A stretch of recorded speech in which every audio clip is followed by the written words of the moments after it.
ભક્ત ગોરા તું ભાર। પણ જો આ બાળકનો ઉછેર કરવાનો હોય, એને મોટો કરવાનો હોય, તો હું પ્રેમથી કરીશ। મને ગમશે એની માં બનવું, પણ કોઈ માથી એનો જીવ છીનવીને મારા હૃદયમાં શ્વાસ નથી પૂરવા મારે હરી। એક માથી એને દૂર કરીને એને મારી નજીક નથી કરવો મારે। જો તમે જ આ બાળકને અહીં મોકલ્યું હોય તો મને એવા અણસાર આપો, એવો અંદેશો આપો, જેથી મને ખબર પડે કે એનું ભવિષ્ય શું છે। એને મારે મારી હારે રાખવાનો છે કે એના ઘરે એને પગાડવાનો છે? મને અણસાર આપો પ્રભુ।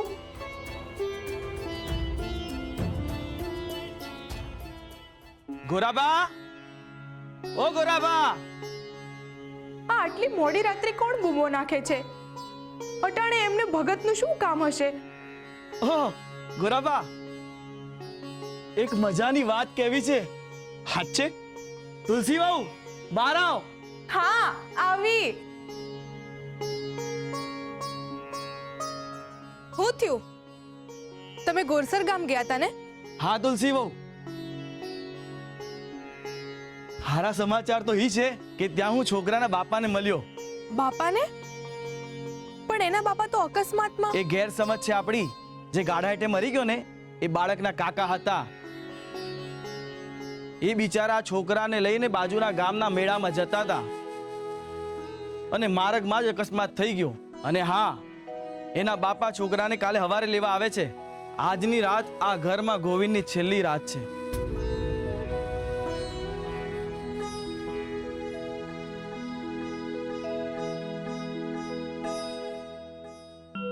હાલો, હું ઘરે જાઉં, ઘણું મોડું થઈ ગયું છે। હરે કૃષ્ણ। હરે કૃષ્ણ। તમારા આવતા પહેલા મને લાખ્યા કાકાએ હંધી વાત કરી કે તમે શુરાહેરે ગોવિંદની તપાસ કરાવી હતી। બસ ખુશ, શાંતિ વેડીને તમને તમે જે ઈચ્છતા હતા એ જ થયું ને। આપણે ગોવિંદને એની મા પાસે મોકલી દઈએ છીએ। આવતીકાલથી એના ઘર ભેગો થઈ જાય। ખુશ ને? તમે ખરેખર ધન્ય છો તુલસી। તમારી મમતા ઉપર તમારા સંસ્કારોનું હાયલું। તમે આવી ઘડીમાં પણ સ્વાર્થી ન થયા। એક બે ઘડી માટે હું બદલાઈ ગયો, પણ તમે એવા ને એવા જ છો। તમે ખરેખર માનવતાની મૂર્તિ છો। એક માં બાળકને એની માં અપાવે એ તો બહુ મોટી વાત કહેવાય તુલસી।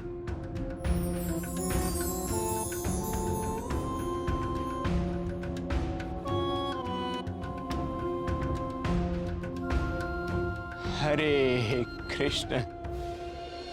બહુ સારું થયું કે તુલસી વહુએ શોધખોળ કરાવી, નહીં તો ગોરાના કીધા પ્રમાણે આપણે એ જ નક્કી કરી બેઠા હતા કે આ બાળકને બાપા કે પરિવાર નથ। સાચી વાત છે કાકા। આમ પણ ગોરા કહે છે ને કે હરી હવનો છે, એ કોઈને અધૂરો રાખતો નથ। હા, એટલે કાલે હવારે એના બાપા એને લેવા માટે આવી પહોંચશે। સાચી વાત છે કાકા। હરીએ બાળકનો હાથ તો સાંભળી લીધો।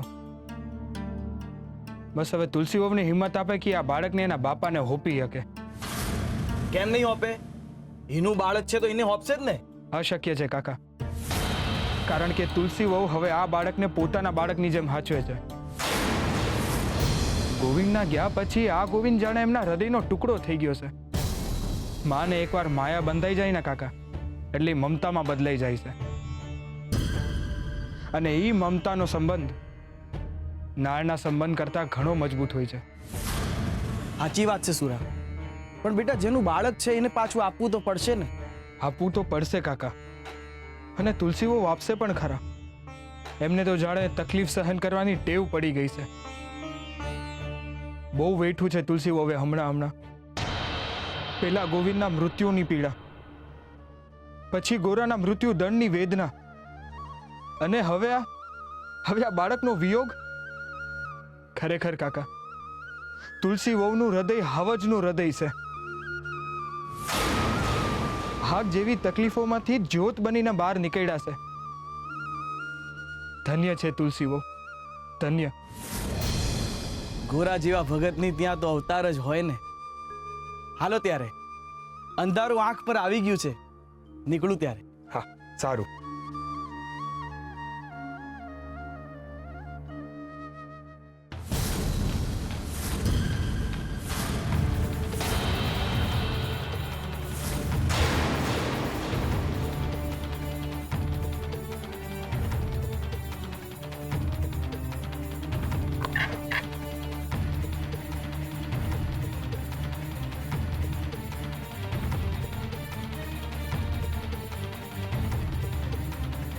ઘરે આવ્યા ઓરા અને તુલસીના બે મોઢે વખાણ.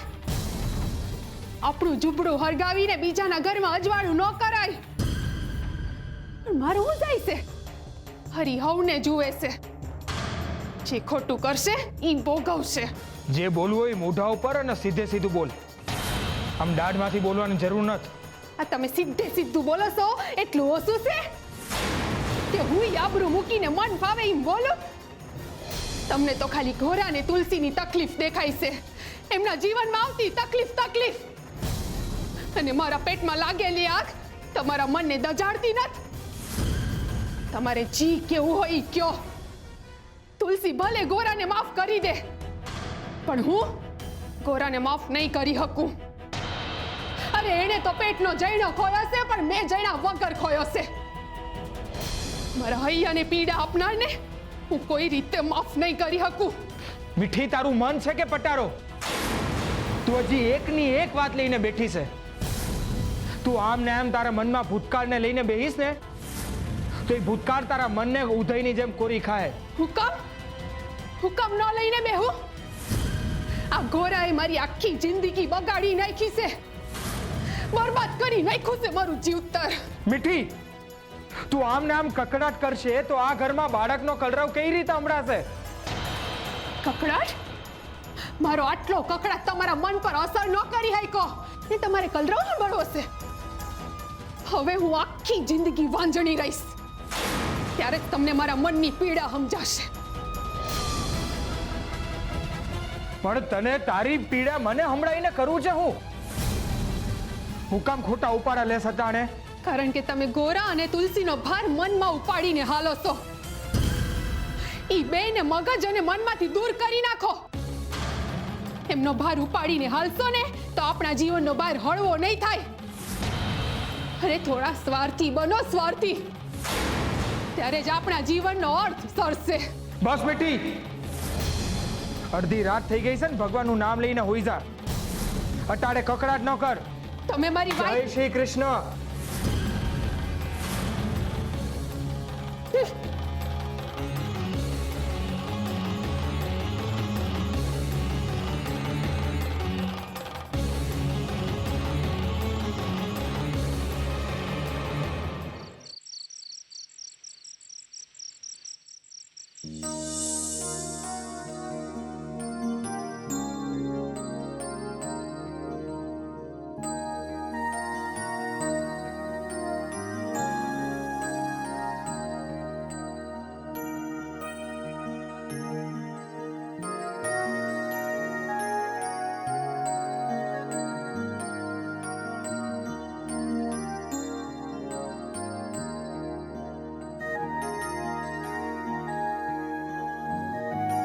સારા સમાચાર તો ઈ છે કે ત્યાં હું છોકરાના બાપાને મળ્યો, જે ગાડા હેઠે મરી ગયો ને એ બાળકના કાકા હતા.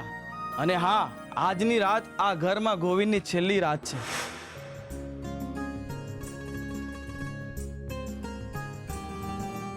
કેવો રૂડો લાગે છે મારો દીકો. મન કરે છે તું આમ જ મારા ખોળામાં સૂતો રહે અને હું તને જોયા કરું.